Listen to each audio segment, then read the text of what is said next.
we negotiate with bombs. And so we're keeping our hand on that throttle as long as hard as is necessary to ensure the interest of the United States of America are achieved on that battlefield. 이제는 이제 호르무즈 해협을 넘어서 하르그 섬을 누가 점령하느냐 이런 싸움이 좀 시작된 거 아닌가라는 생각이 드는데 지금 이쪽을 향해서 미국의 최정예 부대들이 가고 있잖아요. 그러다 보니까 이란이 뭔가 지뢰 덫을 만들고 있다 이런 보도가 나온 겁니다. 김대영 위원님, 예. 뭘 하고 있다는 건가요, 이란이? 일단 지금 미군이 하르그 섬을 점령할 수 있는 방법은 한 3가지 정도 됩니다. 그러니까 맞네요. 우선은, 예, 3가지면. 상륙 작전을 통한 점령이 있을 수 있고 또 한 가지로는 뭐 많이 언급이 됐지만 82 공수사단처럼 그런 낙하선을 이용해서 하르그 섬 점령에 투입될 수 있고 예. 또 한 가지로는 헬기라든가 이런 걸 이용한 공중 강습도 가능합니다.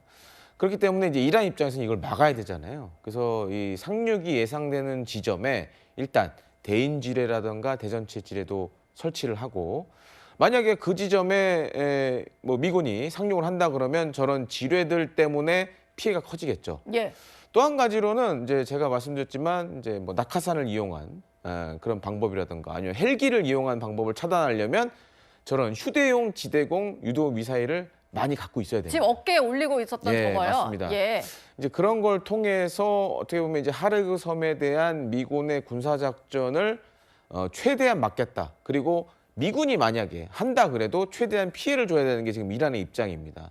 그리고 또 한 가지로는 사실 이제 언론에 안 나온 것 중에 하나가 앞서 우리가 이제 이라크의 UH-60M 블랙호크 헬기가 FPV 드론에 의해서 피격된 걸 우리가 소개를 드렸는데 지금 하르그 섬 같은 경우에는 그 이슬람 혁명 수비대가 또 많은 수의 FPV 드론도 지금 갖고 있다라고 자랑을 하고 있어요. 예. 그래서 만약에 이제 뭐 미군이 정말 하르그 섬을 점령한 작전을 하게 된다라면 저런 무기들 때문에 이제 피해가 생길 수도 있는데 근데 사실 미국도 바보는 아니죠. 네. 저런 작전 하기 전에 아마 하르그 섬 자체의 군사시설, 물론 이전에도 한번 타격을 했지만 아마 그때보다도 더 강력한 수단을 동원해서 초토화시킬 그런 작전을 먼저 진행할 가능성이 매우 높습니다. 예. 이란은 미국이 펼칠 수 있는 지상전에 대비하는 모습인데 또 미국의 지상전을 돕는 나라에 대해서도 보복을 하겠다 이런 얘기를 하고 있습니다. 그러다 보니까 가장 유력한 국가로는 아랍에미리트가 아니겠느냐 뭐 이런 얘기가 나오거든요. 문성무 센터장님, 네. 하르그 섬 점령을 도와오면 우리가 보복하겠다 뭐 이런 경고를 한 것 같아요. 예, 그럼 뭐 어제 오늘의 일이 아니죠. 이란은 미국, 이스라엘로부터 공격을 받았지만 실제 보복한 것은 주변에 있는 국가들, 아랍에미리트가 가장 많은 그 미사일 드론 공격을 받았거든요. 예. 아랍에미리트가 바로 호르무즈 바로 건너편에 있는 나라이고 또 UAE는 미국과 동맹을 맺고 미군이 주둔하고 있는 곳이기도 하고 그래서 어떻게 보면 지금 이란은 걸프 주변국, 심지어는 전 세계를 인질로 잡아가지고 미국을 어렵게 만들고 트럼프 대통령이 전쟁을 쓸데없는 짓을 해가지고 우리를 고통스럽게 만들고 있다라고 해서 이 전쟁 자체를 잘못된 전쟁으로 몰아가게 하고 그렇게 함으로써 전쟁을 빨리 끝나게 만들고 싶어 하는 것인데 과연 그대로일지는 모르겠습니다. 방금 김대영 의원이 얘기했지만 만약에 미국이 지상작전을 개시를 한다면 그와 관련된 확고한 준비를 하고 들어갈 겁니다. 일부 뭐 피해를 받는다 하더라도 예. 이것만큼 강력한 이란을 지금 현재 혁명수비대와 군사정권을 압박할 수 있는 카드이기 때문에 끝까지 지금 이란 정권이 거부를 한다면 그 결단을 할 가능성도 있다고 봅니다. 네. 앞서 트럼프 대통령이 최정예 공수부대 투입을 승인했다 이런 보도도 나온 상황입니다. 82 공수사단이 2차 대전부터 해서 이라크 전쟁, 아프간 철수 작전까지 꽤 굵직굵직한 모든 작전에 참전을 했던 부대인데 이미 투입을 승인해 놓았다 이런 얘기가 나오는 상황이거든요. 김대영 위원님, 예. 근데 아까 이란도 대비를 하고 있다라고 해서 지뢰를 좀 매설하고 이런 작업을 하는 것 같은데 예. 낙하산 통해서 공중에서 진입을 한다면은 인명 피해나 이런 거 큰 피해 없이도 진입이 가능한 건가요? 그러니까 이제 그런 공수작전 전에 미군이 아마 사전 정지 작업을 할 겁니다. 그러니까 지금보다도 훨씬 많은 전투기라든가 폭격기를 투입을 해서 예. 일단 정리를 한 상황에서 들어가야 되거든요. 그리고 이제 82 공수사단 같은 경우에는 미 육군에서 이런 부대입니다. 선봉 부대입니다. 그러니까 어떻게 보면 창끝과 같은 부대예요. 그래서 주로 하는 것이 지금 만약에 하르그 섬을 목표로 한다 그러면 예. 아마 비행장을 점령하는데 가장 먼저 투입이 될 겁니다. 이런 공수사단들은 기본적으로 비행장을 장악한 이후에 예. 후속 병력들이 들어와야 되거든요. 네. 그게 이제 핵심이 될 것 같고 뭐 지금 이제 자막으로 나오고 있지만 그야말로 미 대통령이 명령만 내리면 18시간 내에 지구 어디든 전개가 가능하고 지금 나오는 외신들을 보면 예. 한 개 여단이 준비를 하고 있어요. 그래서 그게 규모가 한 3,000명인데 네. 지금 1,000명 정도는 중동으로 이동을 한 걸로 알려져 있습니다.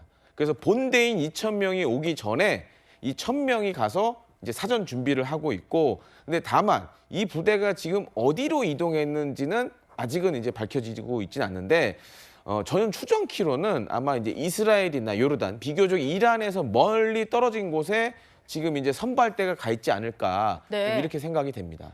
지금 말씀하시는 거를 저희가 이제 시나리오라고 보도가 된 뉴욕타임즈에서 보도한 시나리오로 한번 정리를 해봤는데 1차 상륙은 해병대가에서 이제 지금 손상시켜 놓은 군 시설들이 있잖아요. 그걸 복구를 하고 또 교체로 이제 82 공수사단을 투입을 하게 되면 이제 최정예 전력이니까 이에는 작전이 시작이 되고 마지막에 최종 장악을 한다. 이렇게 3단계 시나리오인 것 같은데 김대영 의원님, 예. 뭐 이렇게 지금 미국이 계획하고 있다라는 보도가 나온 건데요. 예. 뭐 진행이 이렇게 될 걸로 보이시나요? 충분히 가능성 있는 시나리오입니다. 그래서 지금 이제 82 공수사단이 과연 이 하르그 섬 점령에 선봉을 맡게 될지 아니면 지금 이제 일본에서 오고 있는 이 미 해병대가 선봉이 될지는 좀 아직은 불투명하지만 둘 중에 하나는 만약에 하르그 섬에 관련된 강제 진입 작전을 하게 되면 투입될 가능성이 높은 부대이긴 합니다. 근데 가장 궁금한 것은 지상전이 만약에 시작이 됐을 때 미국 내 여론이 어떨까라는 건데요. 정혁진 변호사님, 트럼프 입장에서는 빨리 전쟁 끝내고 이제는 유가도 정상화시키고 중간선거 준비를 해야 되는데 아무리 뭐 인명피해를 좀 감안한다라고 하더라도 국내 여론 더 안 좋아질 수 있는 거잖아요. 이란이 미국을 이길 수는 없잖아요. 지금 이란의 제공권은 완전히 장악된 그런 상황 아니겠습니까? 미국이 마음만 먹으면 이란을 초토화시킬 수 있는 능력이 있는데, 그런데 중요한 건 뭐냐면은 미국 입장에서도 특히 미군이나 미국 그 사람들에게 사상이 발생하게 된다라고 하면 미국을 비롯한 미국 본토를 비롯한 여론이 굉장히 안 좋아질 수밖에 없고, 그다음에 경제 사정도 굉장히 나빠질 수밖에 없고, 예. 그다음에 트럼프는 미국 대통령이니까 다른 걸 다 떠나서 선거에 신경을 써야 되지 않겠습니까? 그러니까 이런 딜레마가 있는데 이런 부분들을 가장 원활하게 해결하는 것은 빨리 이란이 항복하도록 해야 되는 건데 지금 그게 되고 있지 않으니까 이런저런 그 이야기들이 많이 나온 것 같고요. 그다음에 아까 그 앵커가 말씀하신 것처럼 그렇기 때문에 이번 주말이 굉장히 중요하지 않을까. 전 세계의 관심이 여기에 모여지고 있는 것이 아닌가 그런 생각이 듭니다. 예. 마침내 승인까지 떨어졌습니다. 트럼프 미국 대통령이 미국의 최정예 공수부대의 중동 지역 투입을 전격 승인했다, 이런 보도가 나온 겁니다. 자, 이란과 협상 국면을 유지하면서도 뒤에서는 군사작전을 준비하고 있다, 이런 분석이 나오는데 미국의 전쟁 사령탑은요, 아예 대놓고 이렇게 말합니다. We negotiate with bombs. You have a choice as we loiter over the top of Tehran. The president has made it clear that you will not have a nuclear weapon. We're keeping our hand on that throttle as long as hard as is necessary to ensure the interest of the United States of America are achieved on that battlefield. 자, 저렇게 트럼프를 뒤에 세워놓고 전쟁부 장관이 하는 얘기를 들어보면 결국 미국은 이란이 핵무기를 포기할 때까지 끝까지 밀어붙이겠다, 이런 태세입니다. 자, 이번에 그 트럼프가 전격 승인한 이 최정예 공수부대가요, 82 공수사단이라는 겁니다. 근데 알고 보니까 이원석 교수님, 한 6년 전쯤에 카셈 솔레이마니 이란 혁명 수비대 사령관 이 제거 작전 때 이미 투입된 바 있는 부대예요. 예, 이 부대는 이미 중동 쪽에 여러 번 투입이 됐었습니다. 여러 번? 2020년에 가셈 술레이마니를 제거할 때도 썼고, 그다음에 21년도에 아프가니스탄 철수할 때도 이 부대가 투입이 됐었고요. 이렇게요. 예. 그다음에 이제 22년에 이제 우크라이나 전쟁 때도 이 부대가 투입이 됐었습니다. 그러니까 이 부대는 위기 상황이 됐을 때 제일 먼저 갈 수 있는 부대거든요. 그러니까 18시간 안에 전 세계 어디든지 간다고 합니다. 그래서 이제 기초적인 이제 작업을 먼저 하고 예. 그러다 보니까 이제 미국의 이제 최강 부대로 지금 알려져 있습니다. 18시간, 18시간 안에 어디든 투입될 수 있지만 중동을 여러 번 좀 투입해 봤기 때문에 중동 지리가 뭐 낯설거나 그러진 않겠어요? 그럼요. 중동이 굉장히 익숙합니다. 왜냐하면 중동 쪽의 전쟁이 한두 예. 번이 아니었었고 지금 리비아 전쟁이나 이라크 전쟁, 아프가니스탄 전쟁 이런 뭐 여러 가지 전쟁들을 거치면서 미국은 이 지역에 대한 충분한 자료를 축적해 놓고 있습니다. 그럼 솔레이마니 제거 작전 때도 투입이 됐다고 하면은 이란으로서도 이 부대에 대한 기억이 있긴 하겠어요. 네, 그럼요. 그러니까 이란도 역시 이제 이 부대가 들어갈 경우에 어떤 작전을 필 건지는 이제 대충 알 겁니다. 그러니까 지금 혹시라도 호르무즈 해협을 이제 개방하기 위해서 이 부대들이 들어온다면 어떤 식으로 방어를 한다라고 하는 것 정도는 지금 이란이 다 계획을 세워놓고 있을 겁니다. 그렇군요. 자, 일단 중동으로요. 수천 명의 지금 해병대원, 미국 해병대원들도 모여들고는 있지만 여기에 지금 이렇게 트럼프가 공수부대까지 전격 투입하기로 승인한 겁니다. 그러면 이 공수부대 대체 어디로 갈까? 저희가 이제 나오신 두 전문가께 미리 사전에 한번 의견을 여쭸는데 일단 먼저 군사 전문가인 김대영 위원께서는 자, 이란이 아니라 중동의 다른 미군 기지 가능성을 언급해 주셨어요. 그렇습니다. 뭐 지금 이제 하르그 섬이나 뭐 여러 지금 공격 지점들이 예상이 되는 상황인데 뭐 예. 지금 뭐 영상으로 나오고 있지만 대툰부, 소툰부, 아부무사 등도 지금 어떻게 보면은 강제 진입 작전의 후보군으로 지금 꼽히고 있습니다. 예. 다만 문제는 아직은 이제 82 공수사단 가운데 전체가 이동하는 건 아니고 3,000명 정도면 한 개 여단 규모예요. 그래서 지금 한 1,000명 정도가 지금 출발을 할 것 같다는 얘기들이 나오고 있는데 선발대로. 예, 선발대로 가서 이렇게 보시면 될 것 같아요. 중동 지역 모초의 미군 기지에 1,000명이 먼저 가서 예. 2,000명이 올 준비를 진행을 하고 그러니까 2,000명이 숙식도 해야 되고 그다음에 여러 장비라든가 이런 것도 보관을 해야 되잖아요. 네네. 그러니까 선발대 가서 일단 그런 준비를 하고 만약에 이제 트럼프 대통령이 지금 이제 뭐 거론되는 네. 군사작전의 후보지 가운데 한 군데를 타격을 해라. 그러면 준비해서 그게 군용 수송기가 될지 예. 아니면은 공중 강습 헬기를 이용한 투입이 될지 요거를 이제 선택을 해서 아마 작전을 진행할 걸로 좀 예상이 되는 상황입니다. 그러니까 본격적인 지상전 투입 가능성까지 염두에 두고 일단은 중동에 가까운 곳으로 가는 거죠. 그런 예. 미군 기지에 가서 일단 좀 준비 작업을 하기 위한 선발대로 보인다라는 예, 그렇습니다. 설명을 해주신 건데, 근데 이원산 교수님께 여쭤봤는데 이원산 교수님께서는 자 이렇게 호르무즈 해협 인근에 있는 세 개의 섬이 있는데 여기에 투입될 것 같다 이렇게 전망을 주셨어요? 예, 지금 저 병력 갖고는 예. 지상군이 대대적으로 본토에 들어가기는 사실상 힘들고 이제 굳이 가겠다면 호르무즈 해협을 열어야 되는데 이 하르그 섬으로 배가 들어가려면 네. 이 호르무즈를 열어야 됩니다. 근데 거기에 이 세 개의 섬이 있습니다. 그러니까 대툰도, 소툰도, 그다음에 아부무사 섬인데 이 대툰도, 소툰도는 그냥 이 무인도고요. 네. 이 아부무사 섬은 이제 조그만 섬이지만 여기 이제 이란의 군사 기지가 있어서 전쟁 전에 약 한 1,000명 정도가 거주했다고 했거든요. 예. 그러니까 이제 여기를 이제 군사적으로 점령을 해야 이제 이 호르무즈 해협을 통해서 이제 페르시아만 그 끝까지 갈 수가 있는 건데, 근데 이제 점령은 쉽게 할 수 있을 겁니다. 네. 그런데 문제는 이게 이제 유지가 되겠냐는 거죠. 그러니까 저거는 본토에서 이란 본토에서 너무나 가깝기 때문에 예.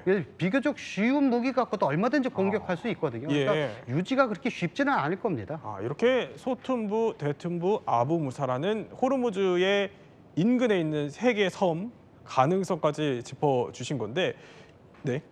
그러니까 좀 추가적으로 말씀드리자면 이걸 봐야 될 것 같아요. 그러니까 호르무즈 해협 같은 경우에는 이 통항할 수 있는 항로가 몇 군데가 있습니다. 그런데 저 대툰부, 소툰부 근처에 예. 통항이 가능한 항로가 있어요. 여기 근처에. 네. 그리고 또 한 가지로는 네. 대툰부, 소툰부에 저도 이제 며칠 전에 위성 사진으로 확인했는데 네. 중요한 게 한 가지가 있어요. 활주로가 있어요. 그래요. 그러다 보면 예. 이제 이렇게 좀 생각을 해봐야 될 것 같습니다. 지금 이제 일본에서 오고 있는 미 해병대가 공중 강습을 통해서 대툰부, 소툰부를 장악을 하고 네. 그다음에 82 공수사단이 후속 병력으로 도착을 하면 사실은 저 지역을 점령하는데 병력상으로는 크게 문제가 없습니다. 그래요. 그리고 이제 마지막 군사 작전은 네. 아마 그 페르시아 만에 있는 지금 그 섬이 될 가능성이 굉장히 좀 높아 보이는 그런 두 분의 분위기. 설명을 들으니까 이 해협에 있는 세 개의 섬을 상당히 주목해봐야겠다 이런 생각이 드는데, 자, 이렇게 협상 국면이긴 하지만 트럼프가 뒤에서 군사 작전들을 착착 준비를 하고 있으니 이란도 좀 쉽게 나오긴 어려운 분위기인 것 같습니다. 이렇게 지금 조롱으로 일관을 하고 있거든요. 어제는 그 트럼프의 유행어인 "당신은 해고야" 이거를 따라하더니, 자, 이제는 트럼프가 스스로 자기 자신과 협상해야 할 지경이다라고 말하더니, 여기에 대해서 자, 당신 입에서 틀니가 튀어나올 정도로 세게 때리겠다고까지 맞받은 겁니다.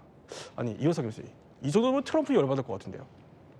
저건 그 타코라고 해서 예. 그 트럼프가 말은 저렇게 뭐 세게 하지만 결국은 물러서더라라고 하는 것을 지금 빗대서 하는 거거든요. 그러니까 그 술레이마니를 제거할 때도 보면 예. 굉장히 군사 작전으로 세게 하는 척 하다가 그 뒤에 바로 이제 협상 국면으로 돌입을 했거든요. 네. 그러니까 이런 것들이 한두 번이 아닙니다. 그러니까 이번에도 역시 뭐 이란을 전체 다 뭐 불바다를 만들겠다라고 하면서도 갑자기 또 공격 5일간 유예 뭐 이런 것들이 나오다 보니까 이제 결국은 우리가 버티면 트럼프가 이제 뒤로 물러설 것이다라고 하는 것을 이제 얘기하는 것이고, 이제 그런 거에 그 사람들이 그렇게 얘기할 수 있는 근거는 경제적인 취약성을 미국은 가지고 있다. 그러니까 네. 오래 버티면 결국 이 중간 선거 때문에 트럼프가 물러설 것이다라고 하면서 이제 저렇게 이제 비꼬는 그런 그것들을 조롱을 하고 있는 겁니다. 그렇군요.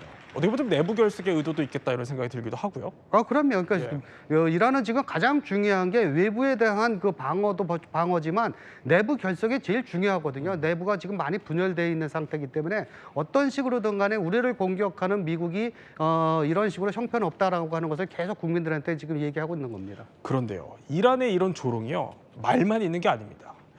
심지어는요, 이란의 그 혁명 수비대가 미사일 공격 영상을 공개하면서, 자, 저렇게 트럼프가 "제발 호르무즈를 열어주세요, 나 좀 도와달라" 이런 문구를 적은 트럼프의 합성 사진을 미사일 몸통에 떡하니 붙여놓고, 자, 저런 미사일들이 이제 발사되는 장면까지 나중에 공개를 하는 겁니다.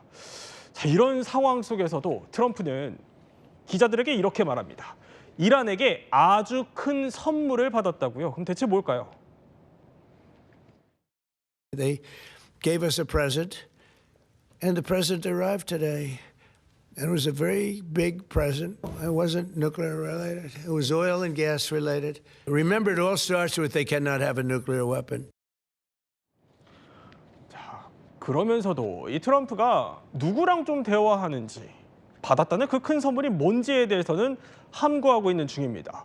이 김대영 위원, 대화가 좀 잘 되고 있는 건 사실인지, 이 선물이 뭐라는 걸까요? 그러니까 지금 이제 뭐 트럼프 대통령도 얘기를 했지만 예. 트럼프 대통령이 그런 좋아하는 아이템이 몇 가지가 있죠. 그러니까 우리가 이제 몇 달 전 베네수엘라만 보더라도 베네수엘라의 석유에 굉장히 관심이 많았잖아요. 아마 이란도 좀 비슷한 카드를 꺼낸 걸로 좀 생각이 됩니다. 그러니까 이란의 뭐 원유라든가 네. 아니면 천연가스 이런 것과 관련된 뭔가 미국의 선물을 줄 수도 있고, 또 한 가지로는 지금 어찌 됐든 이란 같은 경우엔 장기간 제재로 인해서 예. 여러 그런 원유, 천연가스 생산 시설이 노후화됐어요. 이런 것들도 예를 들어서 미국 기업이 들어가서 투자를 하면 또 뭔가 큰 이익을 줄 수 있다. 예. 이런 식으로 좀 접근한 거 아닌가라는 생각이 들기도 합니다. 아니 근데 그렇다고 한데 이원상 교수님, 이란이 진짜 주기를 원하는 건 미국 입장에서는 핵무기 포기해라 이거 아니에요? 아닙니다. 그 지금 오늘부터 아랍 뉴스에서 나오기 시작하는 게 그래요? 지금 그 트럼프가 얘기한 석유와 가스 등 선물을 이란에서 줬다라고 하는 게 지금 밝혀졌습니다. 그러니까 이란 외무장관이 예. 역제안을 했습니다. 그러니까 미국 기업들에게 에너지 산업에 투자하는 것을 허용하겠다. 예. 즉 무슨 소리냐면 그 실무회담에서 미국 기업들이 그 이란의 그 최대 미개발 유전과 가스층이 있거든요. 여기에 그 미국의 메이저 석유 기업들이 참여하는 것을 보장하고 그다음에 수입 배분도 파격적으로 하겠다. 예. 그리고 앞으로 핵 발전소를 한 19개 정도를 건설할 예정인데 예. 여기에 미국이 참여하는 것을 해주겠다. 라고 하는 거거든요. 그러니까 이렇게 하는 의도가 뭐냐면 이 트럼프가 경제적인 성과를 굉장히 중요시한다는 것을 알고 전쟁보다는 이제 이란 시장을 개방을 해서 미국한테 더 큰 이득을 주겠다고 이제 설득하는 전략인데 네. 트럼프가 이걸 받자마자 바로 5일간 전쟁 유예하겠다고 발표한 겁니다. 아. 그래놓고서 이제 그렇지만 5일 안에 어떤 식으로든 간에 협의가 잘 안 되면 예. 4월 9일까지 이제 계속 폭격을 하겠다 이제 이런 것들을 지금 배수의 진으로 쳐놓고 있는데 예. 근데 이게 지금 트럼프가 거부하기 힘든 제안입니다. 왜냐하면 이미 트럼프도 참모들에게 이것이 지금 이런 그 에너지 투자 관련이 미국의 일자리 창출이나 아니면 유가 안정에 어느 정도 영향을 미치는지 지금 검토하라고 지시를 해놨거든요. 근데 이건 뭐 미국한테 굉장히 큰 영향이 있습니다. 그리고 지금 이란이 거기에 더 하나 첨가를 한 게 뭐냐면 2016년에 이미 했던 건데 예. 그 보잉 항공기를 80대에서 100대 정도를 수입하겠다고 했거든요. 네네. 이걸 다시 제한했습니다. 그래요? 만약 이걸 해주면 그 예. 100대 제한하고 그다음에 그 가격을 달러로 사겠다. 그러니까 이란은 지금 이 탈달러를 선언해 갖고 위안화로 하고 있었거든요. 이 달러로 해주겠다라고 하는 것은 뭐냐면 미국 경제로 들어가겠다는 뜻입니다. 그러면 이 중국이 그 이후에 위안화를 앞세워서 이 중동에 진출하고 있었는데 미국으로서는 중국도 견제할 수 있는 것이 되고 예. 그리고 이게 이란이 최대한으로 던질 수 있는 어떤 선물 보따리입니다. 아니 근데 이현상 교수님, 아니 이번 전쟁을 시작하게 된 게 그 핵 협상하다가 잘못된 건데 그럼 돈으로 출구 찾는 거예요? 이렇게 되면? 네, 그렇습니다. 이건 그러니까 전쟁의 승리가 아니라 경제적인 딜이라고 하는 겁니다. 예. 근데 이건 며칠 전서부터 가스전을 폭발할 때서부터 이 전쟁은 군사 전쟁이 아니라 이 경제를 볼모로 하는 에너지 전쟁이라고 얘기했었거든요. 그러니까 이제 그것을 이제 이란도 전쟁으로 해서는 미국을 이길 수도 없고 휴전을 할 수도 없습니다. 그러다 보니까 미국 트럼프가 가장 관심을 갖고 있는 경제 선물을 줌으로 해서 그러니까 이걸 지금 아랍 쪽의 언론에서도 자지라 방송에서는 미국의 자본을 가지고 이란이 강력한 방패를 쳤다라고 하고 있습니다. 이렇게 대규모 돈 선물 보따리. 예. 자, 이런 얘기가 나오는 가운데 자, 전황은요 좀처럼 좀 쉽게 가라앉지 않고 있는 그런 분위기입니다. 요르단강 서안 진구에 저렇게 육안으로만 봐도 굉장히 거대한 미사일이 내리꽂혀서 마을 사람들이 놀라서 저렇게 다가오는 모습들이 현장에 포착이 된 겁니다. 이게 일단은 뭐 이란 건지 이스라엘 것인지는 불분명하다는데 어쨌든 협상 국면이어도 공격은 좀 누그러들지 않나 봐요. 참 이게 아이러니한데 지금 미국이 됐든 이스라엘이 됐든 이란이 됐든 여전히 군사 작전은 계속 진행 중입니다. 다만 이제 트럼프 대통령이 레드라인을 설정해 놓은 뭐 발전소라던가 뭐 원유 저장 시설, 그다음에 뭐 천연가스 시설 이런 것들은 대상이 안 되고 있지만 이스라엘만 하더라도 밤 사이에 테헤란의 중요한 뭐 이슬람 혁명 수비대 관련 시설들 공습이 있었고 이란도 지금 어찌 됐든 하루에 보통 한 20여 발의 탄도미사일과 70여 발의 자폭드론을 계속 쏘고 있습니다.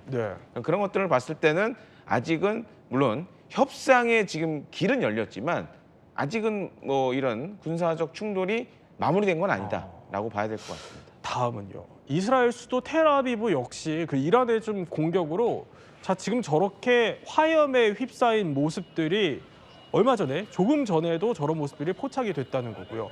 도시 한복판에 그 100kg 정도 되는 폭발물을 실은 이란의 그 탄두가 떨어졌다 이런 말까지 나오는 상황입니다. 이란 내부에서 지금 취재 중인 현지 기자는요. 지금 이 트럼프의 협상 국면 와중에도 현장 분위기는 이렇다고 말합니다.